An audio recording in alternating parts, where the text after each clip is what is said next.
Hey there, Ellen. Let's take a look at your revision first, and then your devastation pose, your heavy and light ball. Or not your heavy and light ball, your pendulum. Your heavy and light ball I'm looking at now. And that is your revision. I will stop talking and start watching. This looks great. I think you brought in the composition a lot clearer, and I think we definitely have a good, you've definitely done a good job of guiding our eye,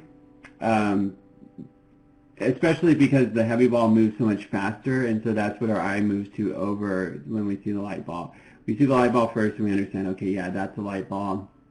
That information it comes in quickly, and our brain realizes it, and then we move over to the heavy ball. And I think that you've done a great job like bringing that together, and it works really well. And the bounces are really nice. That higher bounce on the heavy ball and getting that contrast down, you really feel it. So excellent job on this. This looks really good.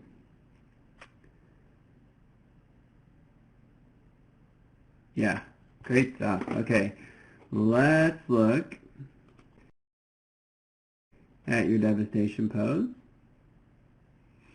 Good stuff already. Liking what I see here.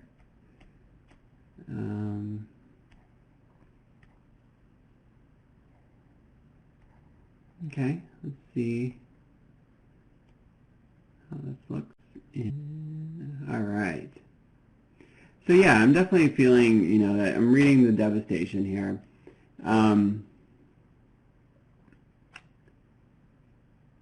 Let me go back to your sketchbook.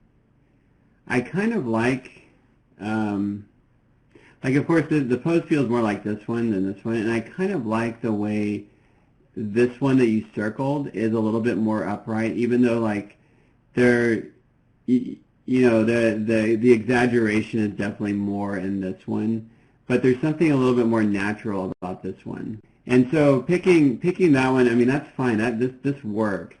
But there was something I liked about the way that pose was like, it was like the line was like that, and I'm gonna have to go back to it again, but it just had, there's something about like the way the face is and the staging of that, it just feels more natural. This pose works. And definitely a good pose. And in terms of the objective of the assignment, it's awesome. It works. But in terms of like a pose that feels natural, I feel like the one that you picked before, that one just has more of like this uniqueness about it, and that's what I really like about that pose. That said, it's clear why you did what you did, just to get a little bit more exaggeration out of that. And definitely that won't affect your grade at all, because the point of the assignment is to show devastation in a pose, and I think you're doing it very clearly. But I just want you to know, like, out of the two, that's what I feel is like there's something just a little bit more honest about this one, and that's why I like it. Now, silhouette-wise, maybe you submitted it, you did a pose, and people were like, well, the silhouette isn't that clear. And I think that it actually, there is ways to exaggerate this maybe a little bit more, but I think that silhouette has a lot going for it in terms of like the hand against the wall and like looking down. Like you have to think about, when you're thinking about silhouette, you have to think about visually what people are assessing in their minds, and like what's going on in there.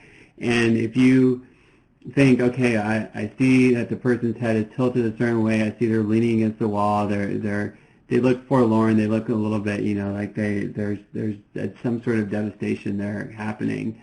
And then of course that also crosses the line of am I hamming it up too much? And this is something you'll get into in Introduction to Acting, and there's mentors that do, they're just going to focus on that for your assignment. But that's what I wanted to start start getting those gears working in your mind. Like you can get some really nice stuff, and it doesn't have to be way over the top, because sometimes that will be more honest with the audience. And that said, that's also the fine line between an exaggerated pose, which we're always striving for, and one that maybe isn't as exaggerated. So it just takes experience, and it takes doing a lot of poses. Anyway, so that's my 2 cents on it's more of like an opinion on your pose, and less about the actual assignment in terms of like technically you did a really good job getting that down and getting the weight in this pose. The only thing I would change is like the hand. I feel opening it up right here, and it's just a matter of the rig itself. When you open the hand, and you know, I see what you're going for. You're going for something like that with the hand on the wall, but that never reads with this model. So I would favor closing the hand and getting more of a fist here, and just an overall shape that's more like that, where it's just really more of a clear and kind of decisive hand pose there, but it's easier to read in silhouette as well, and it makes a cleaner shape. The arm, this is really nice. I think that's something that I don't really see that much in beginning poses, is being able to actually convey a sense of that gravity kind of taking over an arm, and it just because it doesn't. I feel like it doesn't come as naturally in 3D animation or whatever, that just like showing that arm is just completely limp, and there's no muscle activation going on in there, and you did that really well in this pose, and I think it works great. And so the only thing, the other thing I would say is like maybe move the body back a little bit, take the body control and move it back, just because again, it's trying to balance the head more with where the foot is, and it feels like even though your character's supporting themselves, I feel like there might be a way of like, if you bring it back a little bit here, you're going to get more support. You're going to bring that leg forward. That leg is going to feel like it's more forward, and the head is going to be back a little bit. You're just getting a little bit more balance there with your pose, but otherwise it looks great. Good job. So, hope that long tirade didn't confuse you too much, but yeah, that's great. Good job.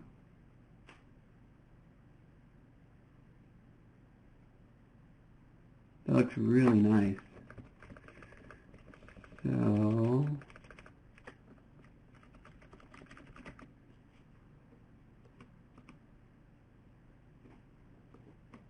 So a couple of little things. Overall, this looks really good.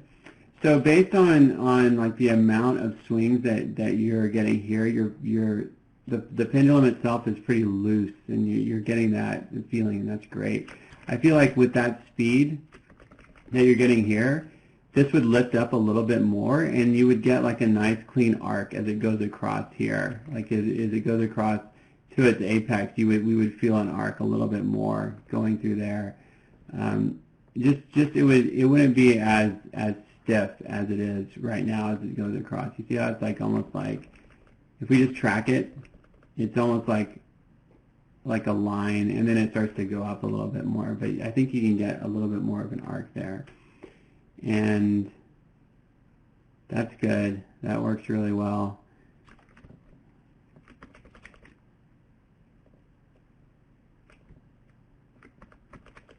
So here's something to watch. As you go through, track this part right here. Because I feel like if this stays closer to there, again, this is about getting that arc down. So of course that spacing would be here, but what I'm trying to do is just like bring, like that pendulum would be more like that, starting from its origin point here. You're getting a little bit more drag out of that, And it's a little bit like it's not it's a few frames, but it'll clean things up a little bit more, and then it'll just look a little smoother. And then that, I really like this stuff right through here as it goes around, and you're getting a really clean arc through there with good spacing. So that's good. Really nice ending on that. One little thing, and this is kind of small, but it feels like the back and forth between here, like I feel like it's just like one or two swings too many, especially like right here, these two. This one swing, it feels like it goes on a little bit too long. Like it would settle a little sooner before that, and you can have it kind of motionless, and you can get this moment where there's just a little beat in the action before your big finale here. But otherwise, it looks really good. So yeah, great job, Alan. Good stuff. Let me know if you have any questions. All right, thanks.